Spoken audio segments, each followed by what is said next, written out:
الحمد للہ وحدہ والصلاة والسلام علی من لا نبی بعدہ اما بعد فاعوذ باللہ من الشیطان الرجیم بسم اللہ الرحمن الرحیم اعلموا انما الحیاۃ الدنیا لعب ولہو وزینۃ وتفاخر بینکم وتکاثر فی الاموال والاولاد۔ جان لو کہ دنیا کی زندگی محض کھیل کود اور عبث سرگرمی، مصنوعی آرائش اور باہم اطرانہ اور اموال اور اولاد میں ایک دوسرے سے بڑھنے کی ہوس ہے۔ آج ہماری سورہ الحدید کی آیہ مبارکہ نمبر 20 کا پہلا آدھا حصہ میں نے تلاوت کیا ہے۔ آیت تھوڑی سی لمبی ہے اس لیے آدھا حصہ پہلا میں نے تلاوت کیا۔ سامعین، کل آخری ہمارے درس مبارک کے جو کلمات تھے کہ وہ لوگ جنہوں نے ہماری آیتوں کو جھٹلایا، ہماری نشانیوں کو جھٹلا دیا، ہماری آیات کا پس پش ڈال دیا، یہی لوگ جہنمی ہیں۔ اس کے بعد اللہ تعالیٰ نے آج کی آیہ مبارکہ میں دنیا کی بے ثباتی کا ذکر کیا ہے، اور پہلے اللہ تعالیٰ نے ایک جملہ استعمال فرمایا، اعلموا۔ یہ کسی بات کی یقین دہانی کے لیے ہوتا ہے، کسی بات کو کنفرم کرنے کے لیے ہوتا ہے کہ یہ بات واضح ہے، طے ہے، یہ بات جان لو، اے لوگو یہ بات جان لو، اعلموا انما الحیات الدنیا لعب و لہو، کہ دنیا کی زندگی جو ہے یہ لہو و لعب ہے، محض کھیل تماشا ہے، کھیل کود ہے۔ اب یہاں ایک سوال ہو سکتا ہے کہ دنیا کی زندگی کو اللہ تعالیٰ نے کھیل تماشا کہا، لیکن اسی قرآن پاک میں اللہ تعالیٰ نے دنیا کا ذکر بھی اس انداز میں کیا ہے کہ دنیا کی بہتری کی دعا منگوائی گئی ہے، اور دنیا کا ذکر ہے باقاعدہ اللہ تعالیٰ نے نبیوں کو اسی دنیا میں بھیجا ہے، رسولوں کو اسی دنیا میں بھیجا ہے۔ اگر دنیا اتنی بری تھی تو اپنے نبیوں کو کیوں بھیجا یہاں پر، اپنے رسولوں کو کیوں یہاں بھیجا، اپنے محبوب کو یہاں کیوں بھیجا؟ باقاعدہ اللہ قرآن میں فرماتا ہے وَلَقَدِ اسْتَفَيْنَاهُ فِي الدُّنْيَا، اور ہم نے ابراہیم علیہ السلام کو دنیا میں چن لیا۔ اسی طرح اللہ تعالیٰ ہمیں ایک دعا قرآن میں سکھاتا ہے کہ یہ دعا کہو، ربنا آتنا فی الدنیا حسنہ، اے اللہ ہماری دنیا اچھی کر دے۔ ادھر دعائیں منگواتا ہے، اور بہت ساری مثالیں ہیں، بہت ساری آیات ایسی ہیں جن میں دنیا کی بہتری کی یہ آیات موجود ہیں قرآن پاک میں۔ اگر اسی کا ذکر کیا جائے تو بڑی ساری آیات آ جائیں۔ میں نے مثال کے طور پہ 2 آیتیں قرآن کی حوالے اور ریفرنس کے طور پہ دے دی۔ ادھر تو یہ دعا سکھائی جا رہی ہے، اور یہاں یہ فرمایا جا رہا ہے کہ دنیا کی زندگی محض کھیل تماشا ہے، لعب اور لہو ہے۔ اچھا، لہو کہتے ہیں بچوں کا وہ کھیل کود جس کے بعد بچے کھیلتے ہیں اور اس چیز کو بھول جاتے ہیں۔ گویا یہ مطلب ہوا کہ دنیا کیسا بچوں والا کھیل ہے کہ جس کی کوئی حیثیت نہیں۔ بچے کھیلتے ہیں نا جی، مٹی کے گھر بناتے ہیں، ریت کے گھروندے بناتے ہیں، پھر خود ہی گرا دیتے ہیں، بس ختم بات۔ یہی دنیا ہے۔ اور دوسرا ہے لفظ لعب۔ لعب کہتے ہیں نوجوانوں کا کھیل۔ نوجوان اپنی زندگی میں کھیل کھیلتے ہیں، اپنے کئی قسم کے کھیل کھیلتے ہیں، جس کے بعد کھیل بھی ختم ہوتا ہے، کئی لڑائیاں بھی شروع ہو جاتی۔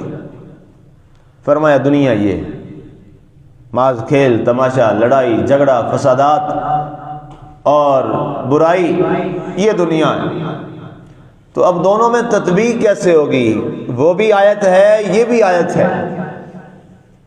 اب اسی دنیا میں نے عرض کیا بیت اللہ بھی ہے، بیت المقدس بھی ہے، مسجد نبوی شریف بھی ہے، باقی مساجد بھی ہیں، اللہ تعالیٰ کے نیک بندوں کی قبور و مزارات بھی ہیں، یہاں پر مدارس بھی ہیں، یہاں پہ قرآن و حدیث سے بڑی لائبریریز بھی ہیں۔ تو پھر یہ کیا تطبیق ہوگی؟ یہ ایک سوال عام انسان کر سکتا ہے ذہن میں، اور یہ سوال ذہنوں میں آ سکتا ہے، سوچنا چاہیے۔ میں نے عرض کیا قرآن کی ایک ایک لفظ پر، ایک ایک آیت پر غور و خوض کیجئے، سوچئے، بڑے بہت بہرے بے قرار یہاں سے نکلیں گے تو اس کا جواب سماعت کیجئے۔ اگر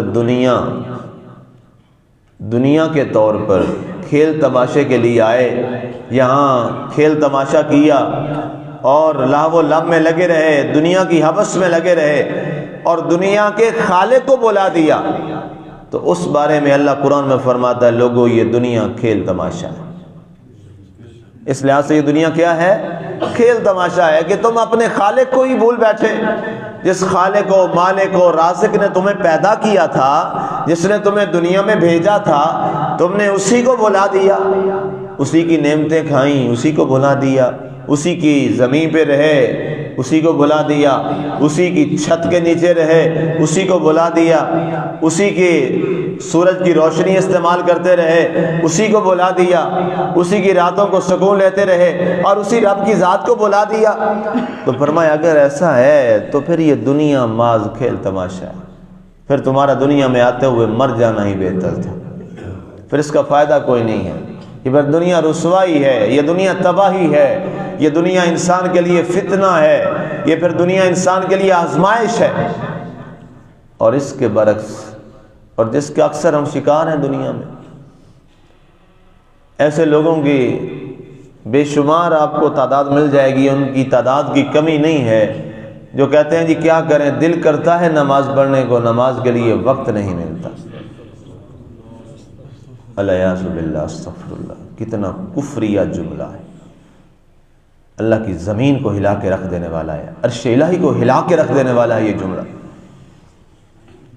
کتنا خطرناک اور اللہ کو غضب دلانے والا یہ جملہ ہے۔ اور یہ جملہ آپ نے بھی کئی لوگوں سے سنا ہوگا، میں نے بھی کئی لوگوں سے سنا ہے، ایک آدھے سینکڑوں سے، ہزاروں سے یہ جملہ سنا ہے۔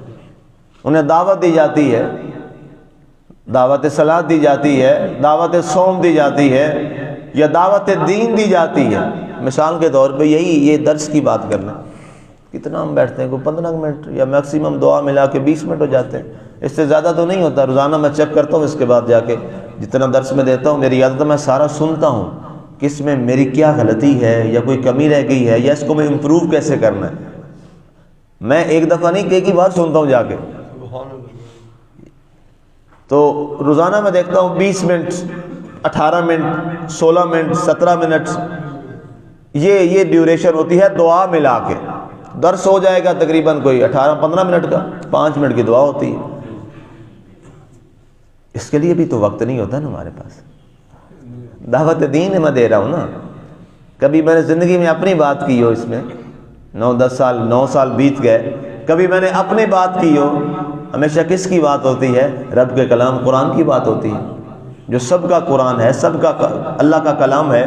اور یہ بھی بات شور ہے کہ بھلا ہی سننے والوں کا ہوتا ہے، سامعین کا بھلا ہے، کوئی نقصان بھی نہیں ہے۔ لیکن اس کے لیے بھی ہمارے پاس 20 منٹ بھی وقت ہمارے پاس نہیں ہوتا۔ وہ جی دل کرتا ہے بیٹھنے کو، پر کیا کریں، ٹائم نہیں ہوتا۔ اللہ اکبر، واہ واہ احسان فراموش انسان، جس رب نے سارے اوقات پیدا کیے تھے اسی رب کے لیے وقت نہیں ہے۔ اب جس کاروبار کے لیے جا رہا ہے رب وہ کاروبار ہی تباہ کر دے، پھر تیرے وقت کیا گزریں گے؟ ایک ہی بہانہ ہوتا ہے نا جی، کاروبار ہے، اور کئیوں کو تو وہ بھی نہیں ہوتا، یہاں سے اٹھے جا کے وہاں پتہ نہیں کوئی گپے شپے لگاتے رہے، کسی کی غیبت کرتے رہے، کسی کا گلہ کر لیا، کسی نے آپ جو کہ واک کرنے چلے گئے۔ سوال میرا ہے، واک پہلے ہے یا قرآن پہلے؟ وہاں آپ سے یہ نہیں پوچھا جائے گا آپ نے واک کتنی کی تھی، آپ سے پوچھا جائے گا قرآن کے لیے آپ نے کتنا وقت نکالا تھا، نیکی کے لیے کتنا وقت نکالا تھا۔ میں تو کڑی بھی لگے باتیں یا میٹھی آپ کو لگے، مجھے اس سے کوئی پرواہ نہیں ہے، میں نے تو راضی کرنا ہے اپنے رانجے کو، ہاں جی، اپنے مالک کو راضی کرنا ہے، کہ اس نے پوچھنا ہے کہ ہاں جی تم نے کتنی سچائی بتائی لوگوں کو۔ یہ چھوٹی چھوٹی باتیں ہیں، لیکن رب کو خوش بھی کرنے والی یہ چھوٹی سی بات ہے، اور رب کو ناراض کرنے والی بھی بڑی بات ہے۔ اس لیے ان باتوں پہ غور کرنا ہے۔ یہ جملہ جو میں نے عرض کیا کہ جی دل کرتا ہے یہ کام کرنے کو بھی، دل کرتا ہے یہ نیکی کرنے کو بھی، دل کرتا ہے قرآن سیکھنے کو بھی، لیکن کیا کریں جی اب پھنس ایسے گئے ہیں، وقت نہیں ہے۔ اے خدا اللہ سے توبہ کر، جس کام میں تو پھنسا ہے کاروبار میں اور پیسوں کے لالچ میں تو پڑ گیا ہے اور اس کام میں پڑ گیا ہے، اگر رب نے وہ سارا کاروبار ہی مندی میں تباہ کر دیا تو پھر کیا کرے گا؟ ابھی میں آیت پڑھ رہا تھا نا قرآن پاک میں، جو پہلی رکعت کی جو آخری میں نے آیت پڑھی، آخری آیت تھی فَأَمَّا الْإِنسَانُ إِذَا مَا ابْتَلَاهُ رَبُّهُ فَأَكْرَمَهُ وَنَعَمَهُ فَيَقُولُ رَبِّي أَكْرَمَنِ، کہ اللہ جب انسان کو نوازتا ہے، اس کو عزت دیتا ہے، بڑی نعمتیں دیتا ہے، تو کہتا ہے واہ اللہ تیرا بڑا ہی کرم ہے، تو نے بڑا ہی دیا ہے۔ دوسری رکعت میں جو میں نے پہلی آیت پڑھی فاتحہ شریف کے بعد میں، وہ کیا تھی؟ وَأَمَّا الْإِنسَانُ إِذَا مَا ابْتَلَاهُ فَقَدَرَ عَلَيْهِ رِزْقَهُ فَيَقُولُ رَبِّي أَهَانَنِ، فرمایا جب انسان پہ اللہ تعالیٰ دین تنگ کر دیتا ہے نا تو پھر گیلے کرتا ہے، اللہ تو نے مجھے توہین کر دی، تو نے مجھے رسوا کر دیا، میرے اوپر تنگیاں کر دی۔ اللہ نے فرمایا واہ اب گلے پہ آ گئے۔ اصول یہ ہے دن چنگے آئیں پھر بھی اس کا شکر، دن مندے آئیں پھر بھی اس کا شکر۔ یہ حق بندگی ہے، یہ حق عبدیت ہے، یہ رب کے رب ہونے کو ماننے کا اصول ہے۔ ہاں مانگنا اسی سے ہے، اور اس سے مانگے، اس سے نہیں مانگیں گے تو کس سے مانگیں گے؟ مانگے ضرور اس سے، لیکن کبھی اپنے مالک کا گلہ نہیں کرنا، مالک کا گلہ نہیں کرتے ہوتے۔ اور میاں صاحب رحمۃ اللہ تعالیٰ نے فرمایا تھا نا کہ اس مالک نے ہم پہ اتنے احسانات کیے ہیں، اگر کبھی آپ شمار کریں نا احسانات اس کے ہم پر بہت زیادہ ہیں، اور آزمائشیں ہمارے اوپر بہت تھوڑی ہیں۔ اصلا نال جے نیکی کریے تے مردے تیک تک یاد رکھتے ہیں، اگر اصلوں کے ساتھ نیکی کریں نا تو وہ مرتے دم تک یاد کرتے ہیں۔ تو بے نسلہ نال جے نیکی کریے کیا ہوتا ہے ان کا؟ اگلے دن ہی بھول کے چالاں چل دیں آپ نے، ہاں جی۔ تو یہ ہم نے اصل بننا ہے، ہم نے بد نسل نہیں بننا، ہم نے نسل والا بننا ہے، اور اللہ نے ہمیں اچھی نسل والا بنایا ہے۔ سب سے اچھی بات کیا؟ امت مصطفیٰ میں پیدا فرما دی۔ اس سے بڑی اور اچھی نسل کیا چاہیے، اور اچھی پہچان کیا چاہیے؟ اور اگر خدا نخواستہ ہم نے ناشکری کر دی تو ہم نے اپنی اچھی نسل کو بد نسل میں تبدیل کر دیا۔ تو فرمایا اگر دنیا میں رہتے ہوئے دنیا میں ایسے رہے جیسے مرغابی پانی میں رہتی ہے، رہتی تو پانی میں ہے لیکن ایک پانی کی بوند اور قطرہ بھی اپنے اوپر ٹھہرنے نہیں دیتی، اگر دنیا میں ایسے رہے، رہنا تو دنیا میں ہے۔ کشتی کی مثال دیکھ لیں، کشتی پانی میں رہتی ہے لیکن پانی اس کے اندر نہیں آتا، پانی کشتی میں آ جائے تو کشتی ڈوب جاتی ہے۔ بالکل یہ دونوں مثالیں بڑی آسان سمجھنے والی ہیں۔ دنیا میں رہیے، کمائیے، کھائیے، شادیاں کیجئے، اولاد پیدا کیجئے، معاملات کیجئے، کاروبار کیجئے، سب کچھ کیجئے، اللہ منع نہیں فرماتا، اللہ حکم دیتا ہے باقاعدہ ایسا کرو، لیکن فرمایا محبت دنیا اس دل میں نہ آئے۔ یہ فقراء اور صوفیاء کا فیصلہ بھی ہے۔ فرمایا دنیا میں رہو لیکن دنیا جیب تک رہے، دنیا دل میں نہ اترے۔ جب جیب تک رہے تو درست ہے، جب دل میں اتر جائے تو یہی پھر کفر بن جاتا ہے، پھر یہی انما الحیات الدنیا لعب و لہو، پھر تباہی اور بربادی ہے۔ آگے ارشاد فرمایا گیا وزینۃ، اور یہ مصنوعی آرائش ہے۔ یہ دنیا کی جو آپ کو زینت نظر آتی ہے نا، زیب و زینت، اس کی بڑی خوبصورتیاں نظر آتی ہیں، اور انسان فطری طور پہ تمنا کرتا ہے عالی شان گھر، عالی شان گاڑی، عالی شان بنگلے، یہ عالی شان جناب کپڑے، یہ ہر چیز یہ جناب ہونی چاہیے، اور اس کے لیے وہ حلال و حرام کی تمیز بھی بعض دفعہ چھوڑ دیتا ہے، بلکہ اکثریت چھوڑ دیتا ہے۔ اللہ کیا فرماتا ہے وزینۃ، لوگو یہ مصنوعی زیب و زینت ہے، اس کی بڑی آرٹیفیشل سی ہے، عارضی سی ہے، ختم ہو جائے گی۔ وَتَفَاخُرٌ بَيْنَكُمْ، اور یہ تمہارے آپس میں ایک دوسرے کے فخر کی باتیں ہیں، غرور اور تکبر کی باتیں ہیں۔ فخر غرور کرتا ہے میرے پاس یہ اچھی چیز ہے تیرے پاس نہیں ہے، یا اس کے پاس ہے تو میرے پاس نہیں ہے، اس کو دی ہے رب نے تو مجھے کیوں نہیں دی۔ پہلی بات تو یہ ہے کہ رب کو کیوں کہنے والا تو اور میں ہیں کون؟ رب سے کیوں کہنے والے ہماری حیثیت کیا ہے؟ وہ خالق اور مالک اور رازق ہے، جس کو جو چاہے، جتنا چاہے، جس انداز میں چاہے وہ دے دے، یہ فیصلے میرے اللہ کے۔ تو فرمایا یہ تفاخر بینکم، یہ دنیا محض تمہارے آپس میں ایک دوسرے کے غرور اور تکبر کی، ایک باہم اترانے کی باتیں ہیں۔ وَتَكَاثُرٌ فِي الْأَمْوَالِ وَالْأَوْلَادِ، اور اموال اور اولاد میں ایک دوسرے سے بڑھنے کی ہوس اور لالچ ہے، یہی لالچ بڑی ہے جی، اولاد میں اس سے بڑھ جاؤں، مال میں اس سے بڑھ جاؤں۔ فرمایا بڑھ کے بھی تو کیا کر لے گا، اس دنیا میں ایک قارون بھی تو آیا تھا، اس سے بڑے خزانے تو اب کسی کے پاس نہیں ہیں۔ دنیا کے آج جناب بل گیٹس دنیا کا امیر ترین آدمی ہے، لیکن قارون کے خزانے اس سے بھی کہیں ہزار نہیں لاکھوں گنا زیادہ تھے۔ بل گیٹس کے خزانے کچھ نہیں ہیں، لیکن آج ان کا نام ہے تو لعنت کے ساتھ، برائی کے ساتھ، مذمت کے ساتھ، برے لفظوں کے ساتھ۔ اور اگر آج بھی نام زندہ ہے تو جنگل میں سڑک پر سونے والے بلال حبشی کا نام زندہ ہے، ہر مسجد اور ممبر اور مینار میں اس کا نام زندہ ہے۔ اور ایک وہ عظیم شخصیت، اور جس کے پاس اپنے ولیمے کے لیے پیسے نہیں تھے، حق مہر دینے کے لیے پیسے نہیں تھے، علی مرتضیٰ شیر خدا رضی اللہ تعالی عنہ۔ آج پوری دنیا میں لوگ علی علی کرتے ہیں کہ نہیں کرتے؟ قیامت تک اس کا نام ہے کہ نہیں ہے؟ ان کا نام تھا، ہے، رہے گا، اور قیامت کے بعد بھی حوض کوثر پہ آپ کوثر کا جام پلائیں گے۔ فرعون کے پاس بڑی بادشاہی تھی، کہاں گئی اس کی بادشاہیاں؟ ابو جہل کے پاس بڑا مال و زر تھا، کہاں گیا اس کا مال و زر؟ تو باقی رہنے والا کیا ہے؟ کل من علیہا فان ویبقى وجہ ربک ذو الجلال والاکرام فبأی آلاء ربکما تکذبان۔